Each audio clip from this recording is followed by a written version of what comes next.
Just a few days ago, on the shores of the Sea of Galilee, a team of archaeologists uncovered something extraordinary.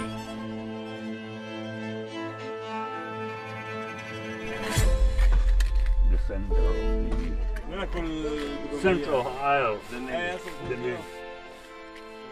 They uncovered a mosaic floor with inscriptions from a 1500-year-old structure. A structure that is believed to be the lost Church of the Apostles. We've been here before, in fact 2 other times, to reveal this magnificent ancient city which is believed to be the city of Bethsaida, where according to the New Testament, 2 of Jesus' apostles were from. Okay? Yeah. So, it is. But what draws us here for the 3rd time is not only the magnificent mosaic, but also a great mystery that lies in these ancient walls. So wait, so you've excavated most of the walls, the outside walls of the church, and there's still no door? Not yet. How's that possible? How could a church, especially this size and importance, have no doors? It's weird. I mean, it's a huge church. No door. We don't know yet how they got in. So join us on this adventure as we head back to the archaeological site of El Araj to examine with our own eyes the mystery of the Church of the Apostles.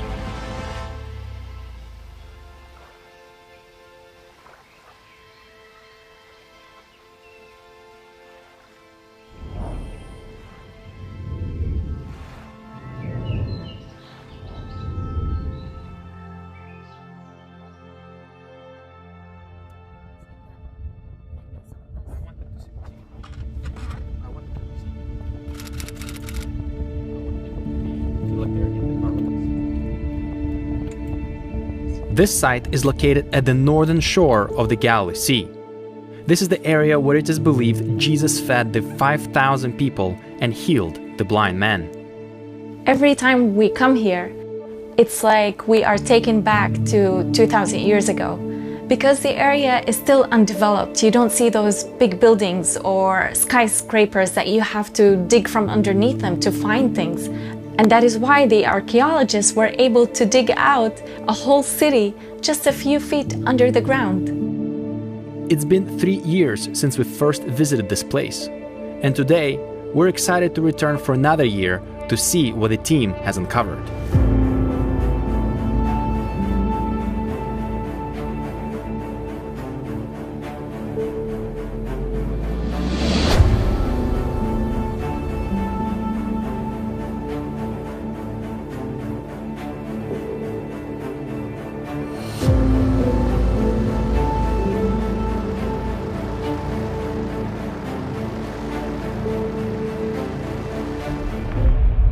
Despite being shut down for a whole year due to the pandemic, this year the team was able to resume their work and make significant progress. Dr. Notley, how are you? So good to see you. Good to see you. Hi, Rhoda. Behind the camera. All right. This is incredible. It continues. I can't. This is beautiful. The team has excavated almost the entire complex. A complex they believe to be the lost Church of the Apostles. A church that is mentioned in the ancient writings, but was never found until now. We're running out of time. We've been sort of challenged by COVID. We've had to cancel our volunteers. But the plan is from here out to do every September, October, to do what they call a professional dig with local labor. Despite the global challenges, this archaeological season, the team has made a significant discovery. So it's in Greek? Yes. The inscriptions are in Greek. And they date to 5th century or? 5th. Wow. Here. Let's get it to... Wow. That's incredible. So... Is this a Greek letter or is this a cross? A cross. You have to fill in, they put in a cross here. And a cross here. Wow. Just a few days earlier, when the team was excavating the floor level of the church, they have stumbled upon a monumental discovery.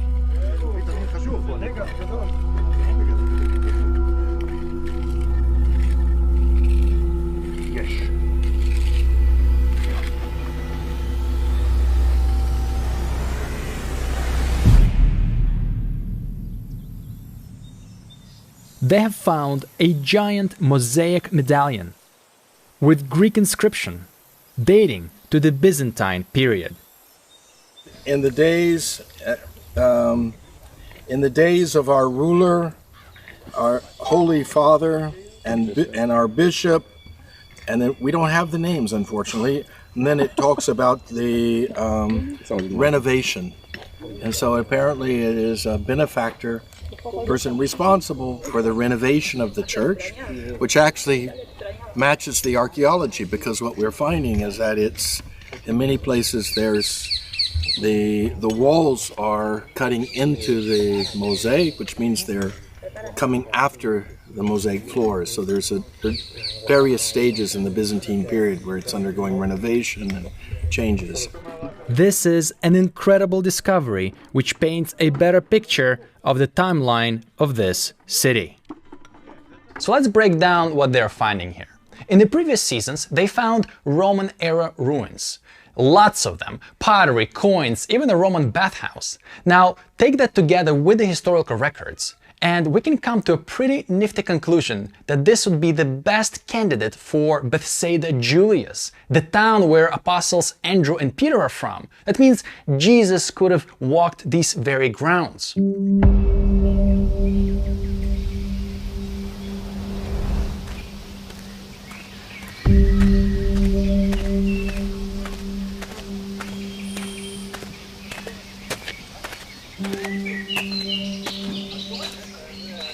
Now, this season, they have uncovered a church they believe dates back to the Byzantine period. But here's the catch. They have discovered this mosaic with an inscription that says that this church was renovated. That means it went further structural changes, which the archaeological team now needs to kind of decipher and make sense out of. Which wall dates to the original church and which wall dates to the renovated church.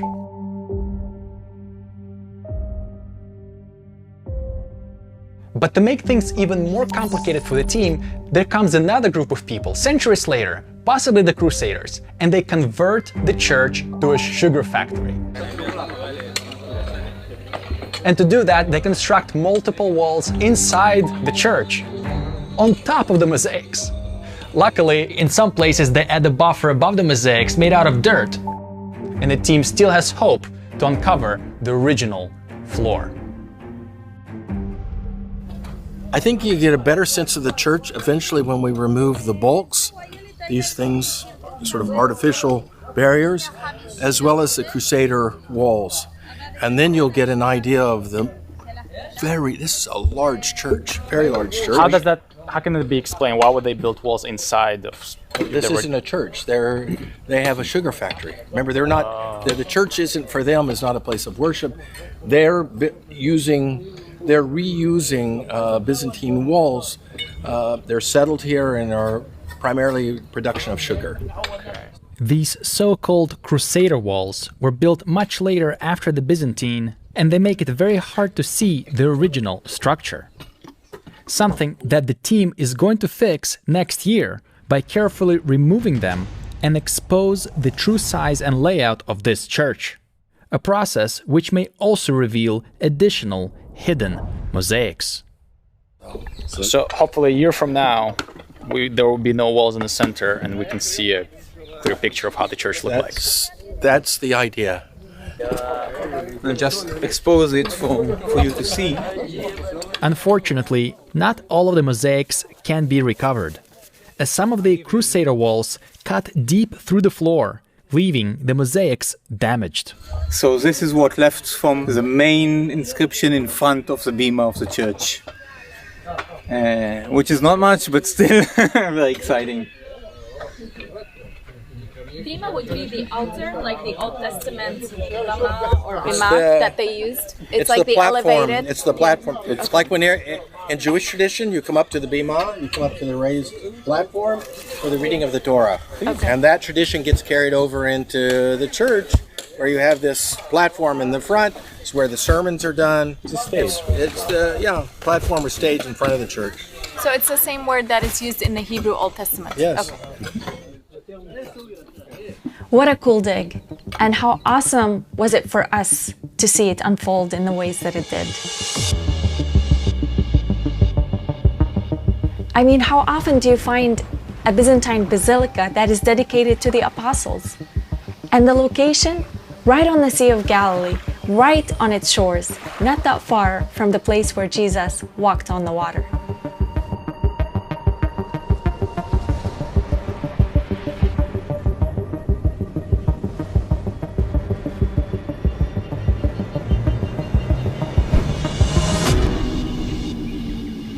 But this place still holds a few mysteries, one of them being particularly intriguing. Probably next week. Moti said this morning they're continuing into next week. They'll focus their attention here, trying to find where the western wall and the northern wall meet, and also, hopefully, to answer the question, the one thing that they're missing in this is that there are no doors. No doors? How could a church, especially this size and importance, have no doors? So wait, so... Sorry. No, go ahead. So I need to grab my mind around this. So you've excavated most of the walls, the outside walls of the church, and there's still no door. Not yet. How's that possible? We're working on it. Is it possible that the door is simply hiding in a small section that they have yet to excavate? Or could there be another explanation?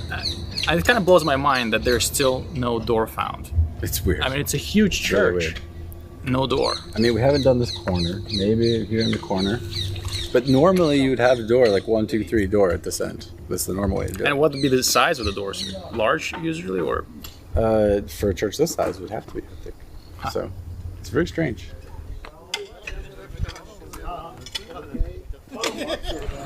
I'm going to guess that it's going to be here on the northwest. Okay. That they're going to come in from the northwest, somewhere where we're standing. That they'll come and... I could be wrong. We won't know until they excavate, but that would be my guess. Since the team has a few more days to excavate, we have decided to go home and wait until they finish the excavations, hoping that they will still discover the door. And now that a few weeks have passed, we have arranged a call with one of the archaeologists from the dig, Achia Cohen Tavor, who can give us an update on the matter. Hi, Achia. Thank you so much for joining and taking the call. Glad to be here, as usual. So it's been about a month, and I know you guys stayed there to finish the excavations. And the big question I have for you is, have you found the door?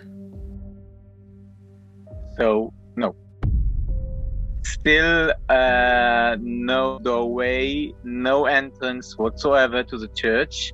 I'm not excluding that there still is one hiding in the eastern section. If not, if there aren't any entrances,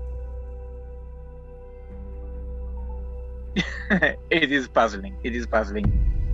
Despite their efforts, the team was not able to locate the entrance to the church. But Achia thinks that there is still a small chance to find it in the ground that is not yet excavated. And how much of the walls, of the outside walls of the church, do we still yet to excavate? I mean, in percentages, how much are we speaking? Few, like 10% maybe. The team has only 10% of the wall left to excavate. But considering the fact that the most probable places for the entrance have already been excavated, this leaves a little chance to find a door. And for this reason, the team is starting to speculate of alternative explanations. Moti is starting to speculate about maybe some kind of mausolea church, like the church has been turned in a second stage. As we know, there have been at least 2 stages in the church, into a memorial building rather than a functioning church. That's a speculation. I mean, it's very logical. If there are no entrances and there is a church. Could it be that at some point in history, this church was sealed, cemented under layers of dirt and walls, and then at later times possibly used as a memorial? Wow, well, that's a real mystery.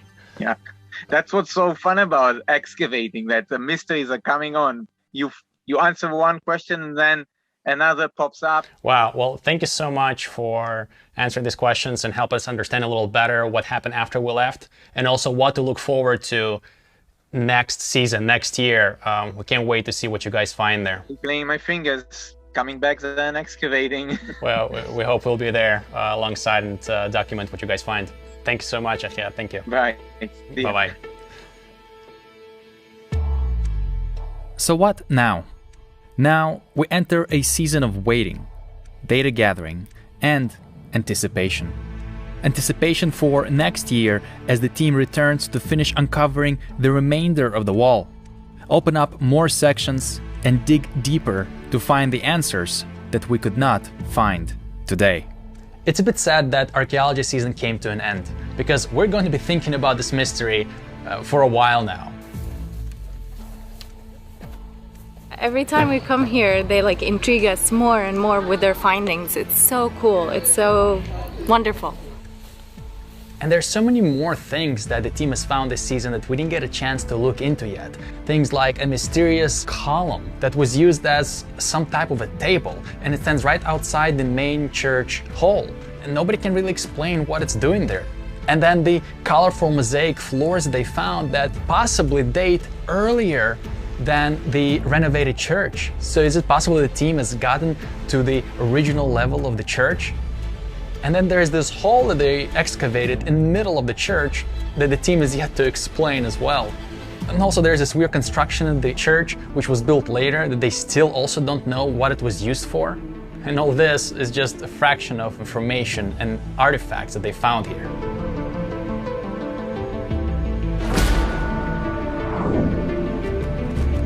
So we will be itching and waiting to return here next year. What if they'll find that door? Or what if they will find a mosaic that will explain this mystery?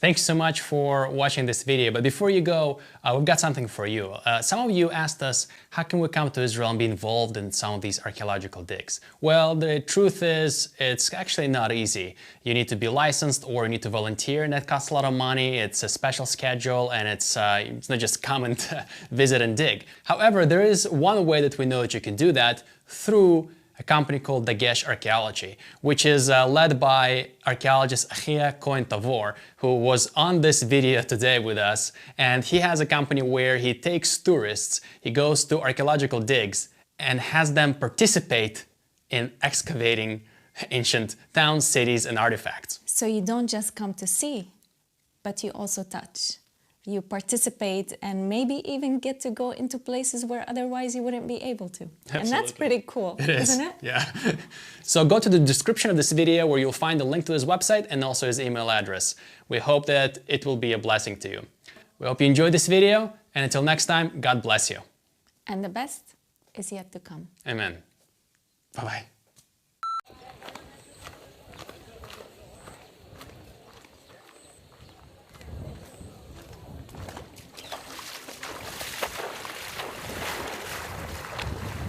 Sergio, why are you sinking? Where's your faith?